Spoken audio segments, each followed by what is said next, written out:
Second case जो है हमारा, सेकंड केस में जो बी वाला डायग्राम है, इस बी वाले डायग्राम को देखो।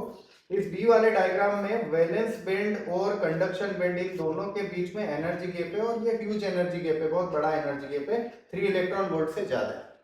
तो नॉर्मल कंडीशन में या जो थर्मल एनर्जी है, उस थर्मल एनर्जी से हम ऐसा नहीं कर सकते हैं कि यहाँ के इलेक्ट्रॉन जो है वो कंडक्शन बैंड में भेज दें, ठीक है।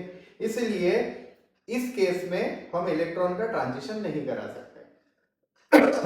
और अगर हम इलेक्ट्रॉन का ट्रांजिशन यहाँ नहीं करा सकते हैं तो फिर ये वाले जो मटेरियल होंगे, इस रेंज में जो मटेरियल आएंगे, वो मटेरियल इलेक्ट्रॉन का कंडक्शन नहीं कर सकते। और अगर वो इलेक्ट्रॉन का कंडक्शन नहीं कर सकते हैं तो ऐसे मटेरियल हमारे लिए हो जाएंगे इंसुलेटर। तो ये जो आपका बी वाला है, ये बी जो है, ये बी है हमारा इंसुलेटर, हमारा इंसुलेटर से,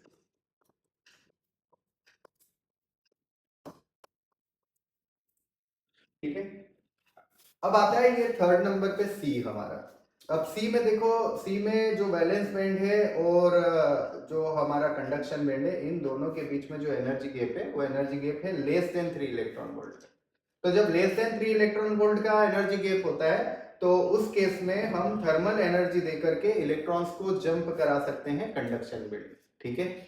तो ऐसे मटेरियल्स जो बेसिकली इंसुलेटर्स की कैटेगरी में आते हैं, लेकिन उनको थर्मल एनर्जी दे करके और कंडक्टर बनाया जा सकता है, ऐसे मटेरियल हमारे होते हैं सेमीकंडक्टर।